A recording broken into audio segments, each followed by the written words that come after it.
그치. 흉하다. 그럼 네가 니라고 하지 마라. 선생님 자꾸 애기가 5살, 6살 왜 태웠대? 이거 하고 싶다고 이거 하고 싶다고 하는 거예요. 자꾸. 왜? 형들은 놀이 순서를 먼저 차지하려 하고 동생이 부르는 호칭도 지적합니다. 니라고 하지 마라 바로 나오죠. 그전에는 야라고 많이 얘기를 했어요. 나이를 안 순간 니라고 하지 마라. 그냥 상황에서는 괜찮은데 좀 갈등 상황이나 내가 뭐 우위를 점해야 되는 그런 부분이 나올 때는 이제 나이가 나오죠. 너 몇 살이야? 내가 형이네. 내가 먼저 할게. 호칭이 부여되고 나면 그 호칭이 서열을 계속 강화시키고 그 되새기고 공고히 하게 하는 역할을 하는 모습이에요. 아이들한테도 보면은 그 서열을 나누는 하나의 기준점이 되는 걸 볼 수 있어요. 아이들은 또래와의 놀이를 어떻게 기억할까요? 나 혼자였는데. 친구가 없었어요? 형이랑 동생밖에 없었는데. 동갑내기가 없었으니 친구가 없었다는 6살 승조와 반갑게 동갑 친구를 찾는 7살 내기들. 사실 7살 다현이와 6살 승조는 생일이 2달밖에 차이가 안 납니다. 왜 만났을 때 나이를 물어봤어요? 궁금해서요. 왜 궁금했어요? 몇 살인지 모르잖아요. 알아야 돼요? 네. 왜 알아야 돼요? 알면 좋잖아요. 동생이면 동생 맞잖아요. 그럼 제가 도와주기도 하고 같이 재밌게 놀 수 있잖아요. 친구면 그냥 같이 놀려고요. 나이가 같이 다 같이 놀고 나이가 틀리면은 따로 놀아. 근데 애기 놀아줄 수도 있다. 너 나이가 몇이야를 먼저 묻지 이름은 끝까지 묻지를 않았어요. 이게 학습된 효과가 있어요. 우리나라에서는 위아래 문화, 위아래 예절을 지키는 문화이죠. 이름보다도 나이를 더 궁금해하는 우리말이 만들어낸 대화 방식. 우리나라에서 한국학을 연구하고 있는 외국인에게 나이에 따른 서열 문화는 어떻게 느껴질까요?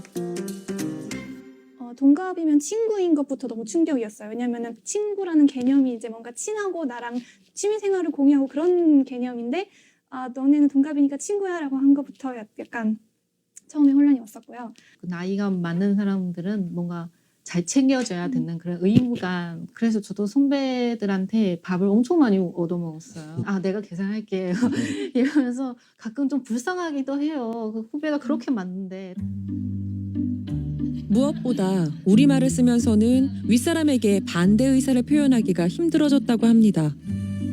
저는 약간 고등학교 때부터 약간 항의가 선생님 근데 왜 그러면 이렇게 말씀하셨어요? 라고 약간 반박을 한 경우가 좀 많았어요. 근데 선생님들이 한 번도 그거에 대해서 무례하다고 생각하거나 그냥 수업에 대한 열정이 있구나라고 이렇게 보셨는데 여기 와서는 절대 못하죠. 질문을 하면은 교수님 눈빛에서 네가 뭐 알아? 그거 메시지가 나와요. 맞아요. 절대 못하겠더라고요. 네. 그냥 끝나고 나서 친구랑 엄청 많이 하소연해요. 나 그렇게 생각하지 않는데. 근데 그 자리에는 정말 말을 못 하겠더라고요. 토론이 이루어지지 않는다는 건 학문과 사회의 발전을 가로막는 심각한 문제일 텐데요. 대학원에 가면은 지도 교수와 그 학생 사이에는 모든 것을 떠나서 오로지 막 뭐가 옳고 그른지, 뭐가 참이고 거짓인지를 묻고 따지고 풀어야 되는데 말은 도리어 더 벌어졌단 말이죠. 그래서 실제 별로 대화가 이루어지지 않습니다. 아주 큰일이에요. 저는 뭐 그걸 절실히 느끼죠. 한 살이라도 위아래를 나누는 우리말 속의 서열의식. 대체 언제, 어디에서부터 시작된 걸까요? 장유유서로 대표되는 조선시대 유교의 영향 때문이었을까요? 15 이후에 다 어른인데 거기를 뭘 잘게 짜게 쪼개는 이런 식의 어떤 관념은 그다지 없었던 것 같고 서당도 이렇게 통으로 배우죠. 지금으로 치면 1학년, 6학년을 같이 배우잖아요. 우리가 연암의 그 교육에서 제가 좀 더 눈여겨보는 거는 이 세대 간의 장벽이 없구나. 나이가 위로 뭐 7살, 10살, 아래로 뭐 15, 뭐 17 이렇게까지 이 위아래로 퍼져 있거든요. 그게 너무 사실 신선하고 굉장히 감동적이었어요. 오히려 지금보다는 옛날이 더 나이에 관대했어요. 왜냐하면 그때는 특히나 양반들의 사귐은 학문이 중요했기 때문에 어려도 뭔가 학문이 출중하면 사귀었어요. 다산의 그 책에 보면은 어떤 친구하고 둘이서 동아리를 만드는 그런 이야기를 해요. 그러면서 우리 둘이 동갑이니까 우리를 기준으로 9살 위, 9살 밑에까지 친구들을 모아서 모임을 만들자라고 얘기를 해요. 조선 후기의 실학자 연암 박지원은 무려 20살 가까운 나이차를 넘어서서 서로를 벗이라 부른 백타파라는 모임을 이뤘고 막역한 친구 사이로 유명한 오성과 한음도 나이는 5살 차이였던 것처럼 조선시대엔 적어도 같은 신분에선 지금처럼 1살까지 나이를 따지는 문화는 없었다고 합니다. 그러니까 한국 사람들이 번지수를 아주 잘못 잡고 있는 거예요. 주자가 살던 시대에도 중국 사람들은 우리와 같은 그 이 존비어를 나누어서 높임말 낮춤말을 나누어서 말하는 법이 없었어요. 단지 그 사람의 관직에 따라서 그 관직을 예를 들면 불러주고 하는 그런 거지. 게다가 장유유서는 가족 간의 윤리지 사회에서의 윤리는 아니랍니다. 그럼 1살까지 나이 따지는 관습은 어디서 온 걸까요? 학교에서의 상급생의 하급생에 대한 통제와 지배 그 관행은 역시 식민지 시대로 거슬러 올라가는 것 같아요. 일제 시대 때부터 그런 관행이 형성이 됐고 그게 해방 이후에도 계속 유지됐다 이렇게 저는 보고 있어요. 조선시대 유교 탓이 아니라 일제강점기 교육제도의 영향이 크다는 얘긴데요. 일본 그 메이지 유신 이후에 일본 초대 문상으로 모리 아리노리라는 인물이 있었어요. 이 모리 아리노리가 일본 근대 교육을 천황제 이데올로기에 충성을 다하는 신민을 기르기 위한 장치로 완전히 재편을 하거든요. 일본의 사범학교를 군대식으로 재편하는 것이었어요. 상급생의 명령, 교사의 명령에 절대적으로 복종하는 그 이른바 사범형인간? 그게 길러진 셈이죠. 이토 히로부미에 의해 문부 대신으로 임명된 모리 아리노리는 군대의 엄격한 상하 구분을 사범학교에 도입하고 학년 간의 철저한 서열을 만들었습니다. 4학년의 별명은 오카타, 님, 3학년은 히토, 사람, 2학년은 모노, 무슨 자, 1학년 별명은 가키도모, 그러니까 애송이, 상급생은 신이다. 이렇게 상급생한테 절대 복종해야 한다. 뭐 이런 것들을 훈련시키기도 하고 있죠.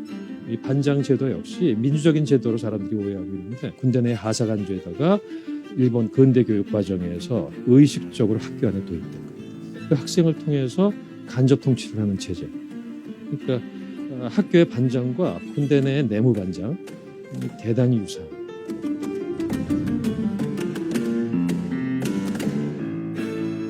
놀랍게도 한국인이라면 누구나 익숙할 학교의 많은 시스템들이 일제시대 모리 아리노리가 만든 군대식 학교 제도와 정확히 일치한다는 것을 알 수 있는데요. 그러니까 우리가 당연한 것으로 여기던 나이 따지기와 서열 의식이 애초에 우리 것이 아니었다는 겁니다. 거리의 철학자 건달할배, 그 별명답게 권위의식 없는 시대의 어른으로 알려진 최현국 선생님. 일제강점기 시대 학교를 다녔던 그로부터 말에 대한 의미 있는 일화를 들을 수 있었는데요. 저는 정말 중학교 2학년부터避難 중인데도 1학년 들어왔을 때 나 반말 한 적이 없어. 난 후배한테 친해가지고 둘이 같이 반말을 했지. 남은 반말하고 존경어 쓰게 하는 그런 짓은 해본 적이 없어요. 왜 그러셨어요? 왜 그렇게? 바로 일본 놈의 습관이니까. 그 반말하고 그냥 마구 하는 게 그 전부 다 일본 놈이 조선 사람한테 하는 행투예요. 저희들끼리는 그렇게까지도 안 해. 형제끼리도 동생한테도 허계를 하지 해라를 안 합니다. 이래라 저래라 하면 해라고 허시게 그러시게 자시게 이러면 허계예요. 아 여기 짐 있어. 좀 거들어 주소. 기계꾼을 부를 때도 말을 그렇게 하지. 야, 이리 와. 그렇게 안 해요. 하지만 어느덧 해방 70년이 지났는데 왜 우리는 말의 높낮이를 줄이지 못하고 더 촘촘히 위아래를 나눴을까요? 모든 책임을 식민지 시기의 유산 탓으로만 돌리는 건 어쩐지 그 원인의 절반만을 설명하고 있다 이렇게 봐요. 75년대 학도극단이 부활하지만 사실은 그 이전부터 1968년도에 국민교육헌장이 발표되고 그 국민교육헌장을 중심으로 해서 한국 학교교육이 재편되거든요. 그 재편되는 과정에서 저는 일제시대 때 그 어떤 국가주의적이고 전체주의적인 관행, 규율 이런 것들이 강력하게 전면적으로 부활했다고 생각을 하고 있어요. 한국의 식민을 길러내기 위한 그 장치가 대한민국 국민을 길러내기 위한 장치로 활용될 수도 있다. 효율적이다라고 판단했을 가능성이 커요. 국민교육헌장, 절로 외워지는 분 아직도 많으시죠? 4.19 혁명 이후 학도 호국단이 폐지되고 조금씩 느슨해져 가던 학교 안의 권위주의는 1968년 국민교육헌장이 반포되면서 다시 일제강점기 사범학교의 모습으로 돌아갔습니다. 애국 조회와 지식훈련, 반장제도와 선도부 활동 등을 학교에서 경험하며 자란 우리는 학년, 나이, 직급이 높은 사람들의 권위에 복종하는 권위주의에 익숙해졌습니다. 반면 1960년대까지는 권위적인 사회였던 독일이 수평적인 사회 문화를 만든 데엔 특별한 역사적 계기가 있었다는데요.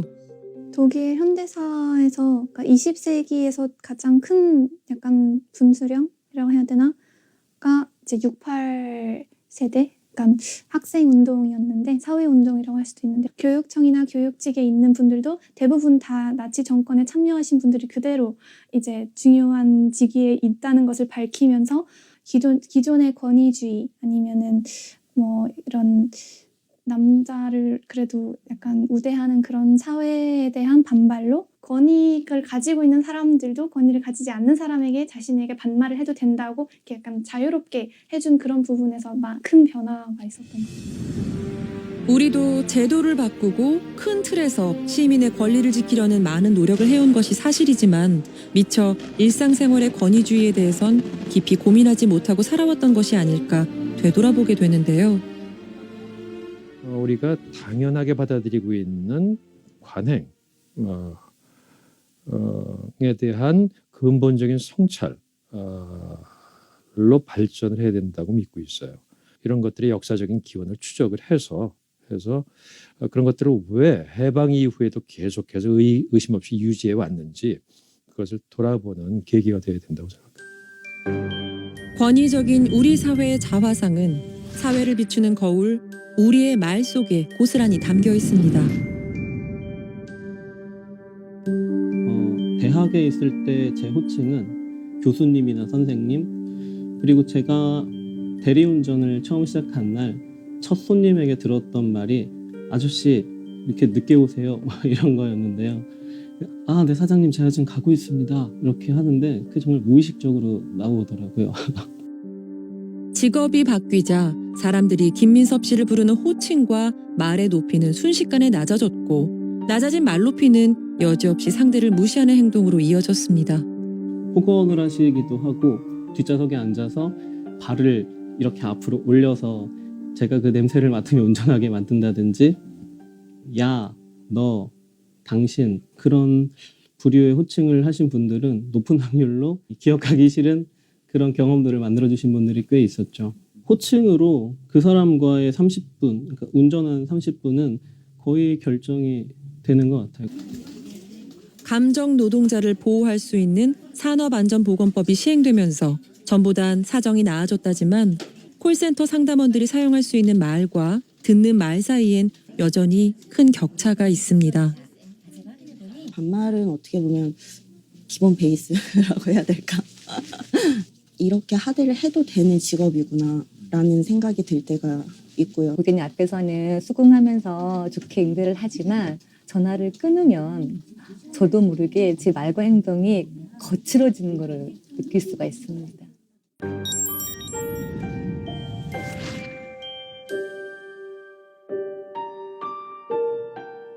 말은 굉장히 중요한 그런 매개물이라고 생각해요. 말이 단순히 수단이 아니거든요.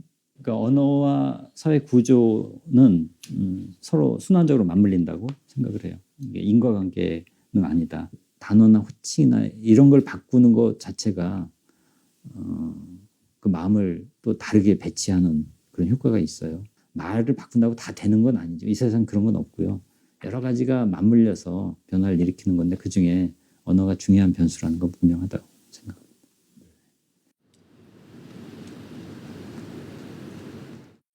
새 학기가 시작됐습니다. 그러지 않기 위해서 하려고요. 그럼 우리가 서로 좀 더 평등해야겠죠? 그죠? 반말 교사 이윤승 선생님은 5년 만에 담임을 맡았습니다. 첫 조회 날 제가 갖고 있는 생각 중 하나는 우리가 좀 더 평등했으면 좋겠다. 그래서 그 중에 하나는 제가 말을 좀 편하게 하는 게 있어요. 저는 반말해도 상관없고 존댓말 상관없으니까. 제가 하는 목적은 뭐냐면 여러분들과 제가 같은 말을 쓰고 싶다는 생각이에요. 여기 중에 한 분은 저한테 문자를 보냈어요. 여기 반말하고 싶다고. 그래서 그분은 기대하고 있을게요. 누구라고 딱히 말하지 않겠지만.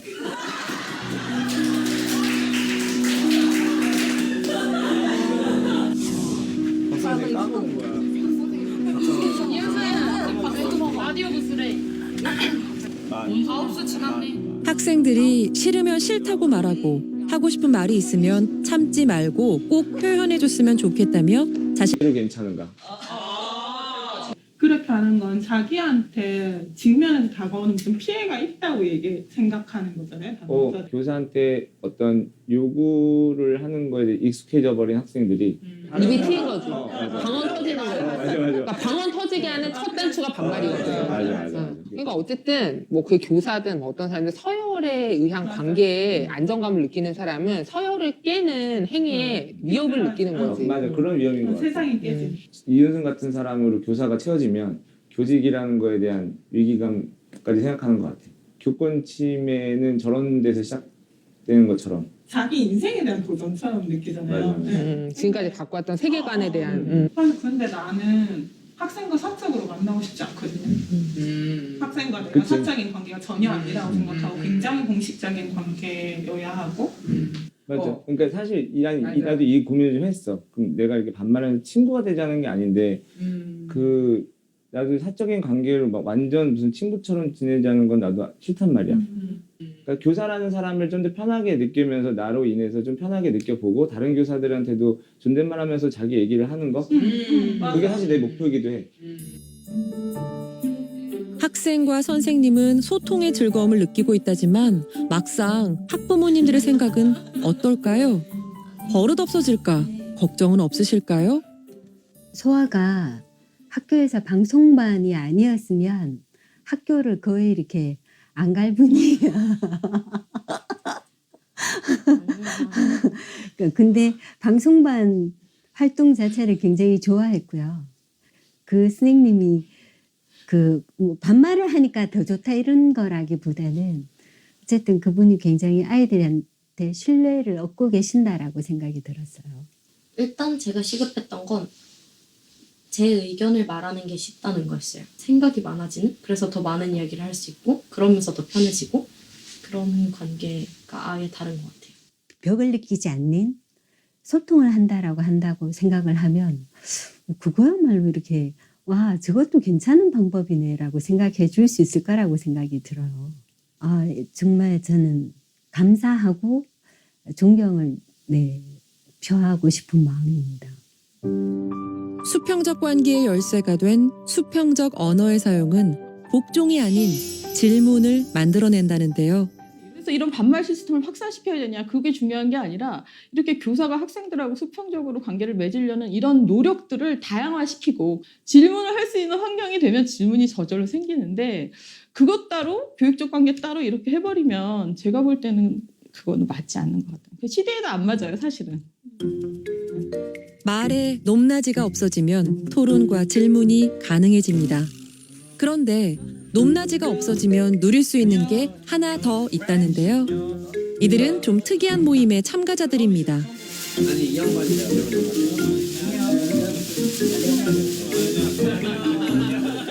진짜 바로 안녕이야. 여기는 풀이 오늘 처음 찬 가래. 아 진짜? 처음인데 수평을 처음으로.